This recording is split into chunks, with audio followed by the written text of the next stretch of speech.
Quelles sont les principales dispositions du traité de Versailles qui marquent un des grands points, bien entendu, de la conférence de la paix en 1919 ?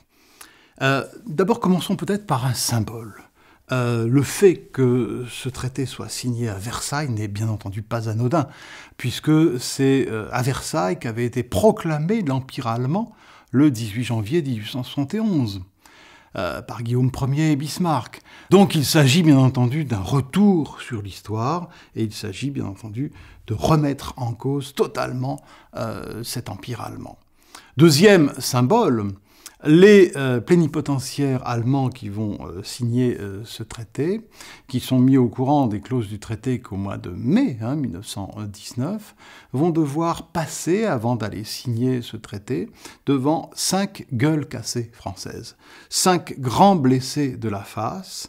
Il s'agit non pas à l'époque de dénoncer la guerre, nous ne sommes pas dans une ambiance pacifiste encore, mais il s'agit surtout de culpabiliser les Allemands dans cette signature, de montrer en quelque sorte à travers ces visages ravagés de 5 anciens combattants français les torts qu'ils ont commis à la communauté internationale.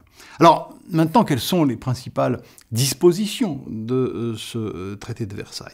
Il y a d'abord des dispositions territoriales.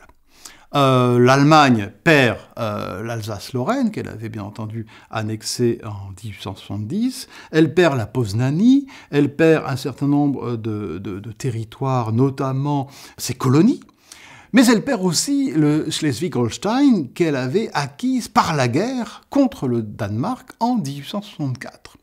Donc les pertes territoriales allemandes sont extrêmement importantes.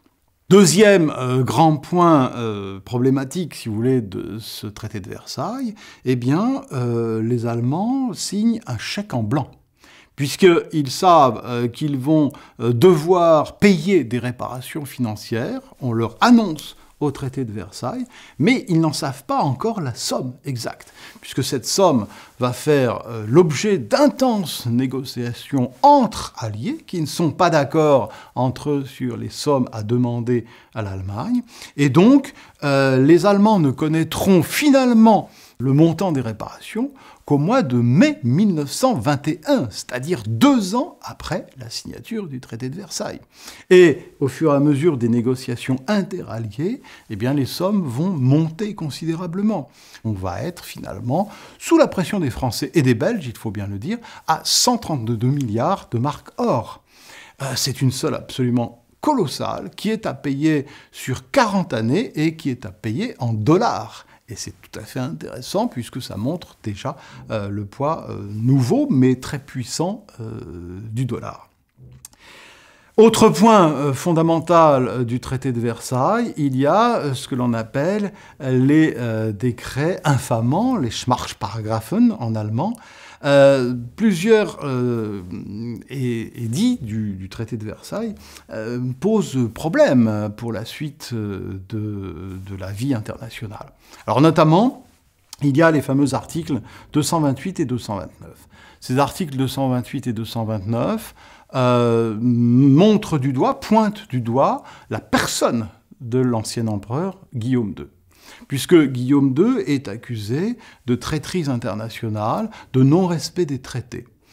Il s'agit surtout, bien entendu, de l'ordre qu'il a donné en 1914 de violation de la neutralité belge. Je rappelle que l'Allemagne, avec l'Angleterre, s'était porté garant en 1839 de cette neutralité belge. Donc effectivement, l'Allemagne a été parjure à sa parole, mais c'est une personne qui est accusé et non pas l'ensemble du fonctionnement de l'État allemand.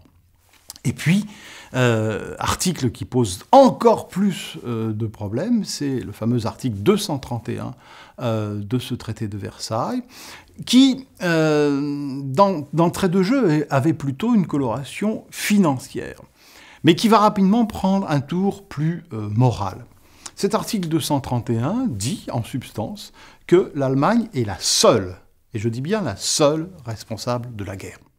Or, les historiens qui ont travaillé cette question savent que l'entrée en guerre de 1914 est tout sauf simple, et que l'Allemagne porte de lourdes responsabilités, certes, mais n'est pas le seul État à en porter. Et donc, le fait que l'Allemagne soit désignée comme seule responsable de la guerre va être effectivement perçue en Allemagne, et pas seulement par les franges de la droite nationale la plus extrême, mais va être perçue comme une injustice et comme un diktat. Et puis, il y a bien entendu aussi les clauses militaires de ce traité de Versailles. L'Allemagne doit en gros livrer toutes ses armes lourdes. Elle doit livrer 5000 canons, 5000 pièces d'artillerie lourde, elle doit livrer 25 000 avions, elle doit livrer toute sa flotte de guerre, qui va être emmenée en captivité à Scapa Flow, c'est-à-dire au nord de l'Écosse, et qui, on le sait, va faire un pied de nez gigantesque aux Alliés, puisque cette flotte de guerre allemande va se saborder en rade de Scapa Flow en 1919. Le grand état-major allemand est supprimé, le service militaire est supprimé, et il n'y a plus qu'une armée de 100 000 hommes destinée au maintien de l'ordre, et qui est là aussi un clin d'œil à l'histoire, puisque 100 000 hommes, c'est ce que les Allemands avaient autorisé à la France en 1870. Au bilan de ce traité de Versailles, il n'y a guère que la Belgique qui soit satisfaite pleinement des conditions de ce traité. Les autres États, qu'ils soient vainqueurs, et bien entendu que ce soit l'Allemagne, sont globalement déçus, ont des récriminations à faire contre les clauses de ce traité.